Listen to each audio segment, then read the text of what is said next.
Hi everyone, in this video we will be discussing generative engine optimization strategy for brands for 2026, what it should look like, what works, what doesn't, and everything that you need for your brand to be named or mentioned by these AI engines, right? So how AI engines decide whose brand to name? When someone asks ChatGPT or Perplexity or Gemini, there's a very specific reason one brand gets named and another doesn't. So let's say there is a hidden problem with who gets cited and who doesn't for any brand out there. So let's say your content does all the work and then your competitor gets the sale, right? AI pulls your research, your data, your article as a source, then names a competitor when it gives the actual recommendation to the user, right? To the final user. So Semrush calls this the mention source divide. Fewer than 1 in 5 brands have closed it. Backlinks build your Google rank. This was with traditional SEO. But mentions build your AI rank. And what's important to mention here is that all 3 top signals are off your website, right?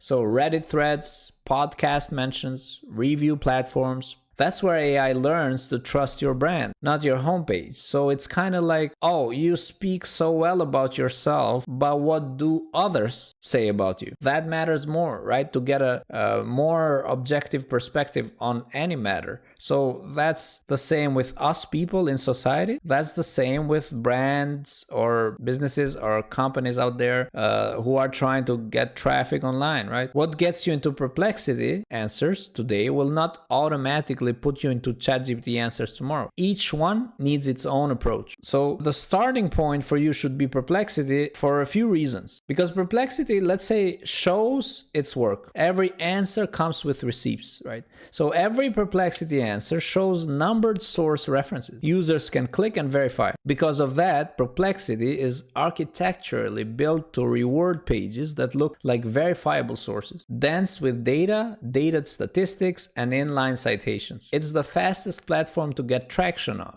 and the best place to test whether your generative engine optimization strategy is working or not. So 75 to 85% of commercial Perplexity queries name at least one brand. And in 32 hours, Perplexity picks up freshly published or updated content. So you can start monitoring performance in like 2 days, which is really good. And then you can expand and try to optimize for other platforms. And that's why if you're just getting started, Perplexity is great. Let's save you some time here. Like there are 4 things agencies are selling that make actually your citations worse, right? So keyword stuffing, like there have been some tests across 10,000 queries, scored 10% worse than doing nothing. AI reads it the same way a human does. This is spam, right? This is what AI says. Promotional language. The more you sound like a landing page, the less AI trusts you as a source because it's not interested in being directly your salesman.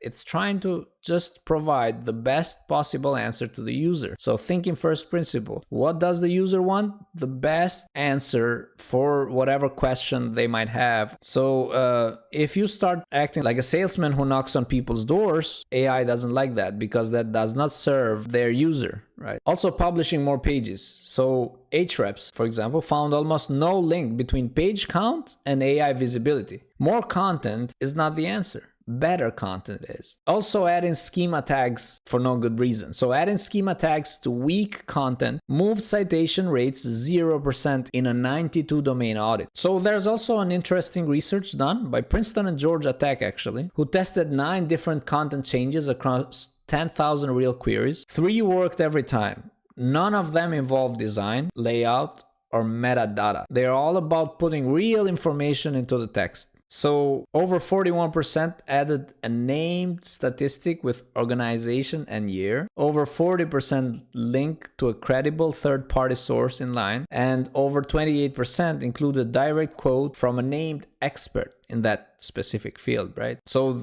these are small edits that consistently get your content pulled in. And also there's a really good news if you're not number 1 on Google, right, in search results. So a page ranked 5th on Google got 115% more AI visibility after adding citations.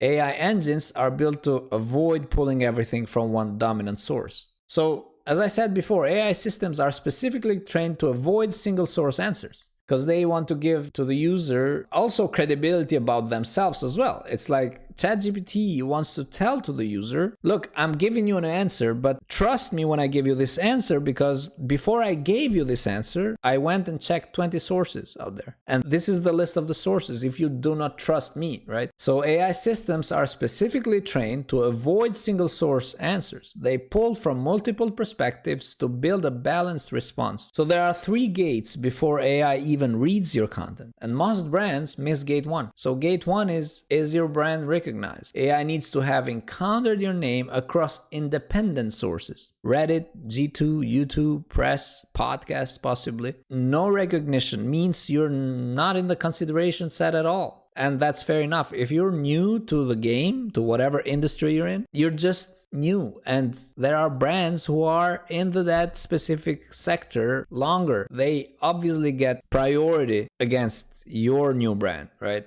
This is even fully understandable too. But this is also good news because it means that now you can build reputation in third-party sources, in other independent sources for your brand. So Reddit, YouTube, podcast, guests, talking about your brand, more than just publishing every day a new web page on your website talking about yourself or a new blog article. So the second gate, do others vouch for you? So 50 independent G2 reviews carry more weight than your best written homepage. So AI, as I just said, looks for third-party consensus before trusting a source, right? And the third gate is, can it extract a clean answer? So only if gates 1 and 2 pass does content structure matter, which is where most of the people go wrong. Most of the people focus on schema markup and all that stuff to make the content more structured, with more cards, with more stats. But that matters, but as you can see, is just the third layer to this strategy. And then there are some metrics, if we want to call them numbers, worth actually tracking in terms of measurement, right? So share of model, which is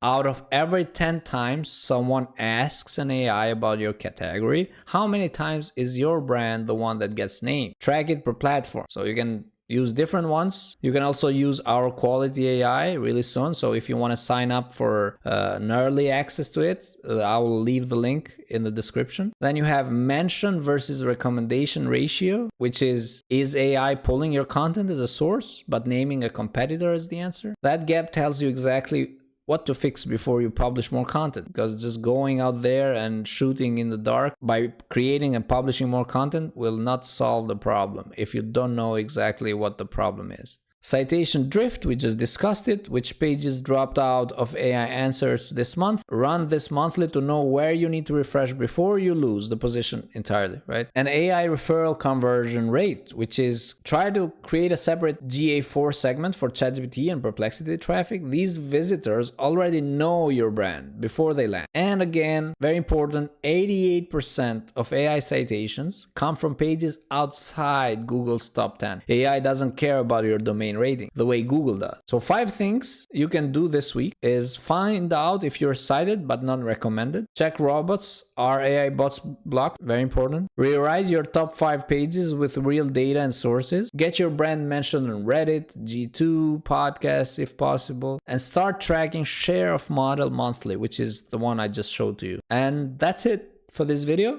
I hope this helps your generative engine optimization strategy for this year. I'll keep you updated with new stuff as soon as that comes out. But I think for you as a beginner, this is a great place to start. Once again, thanks for watching. I'll see you in the next video.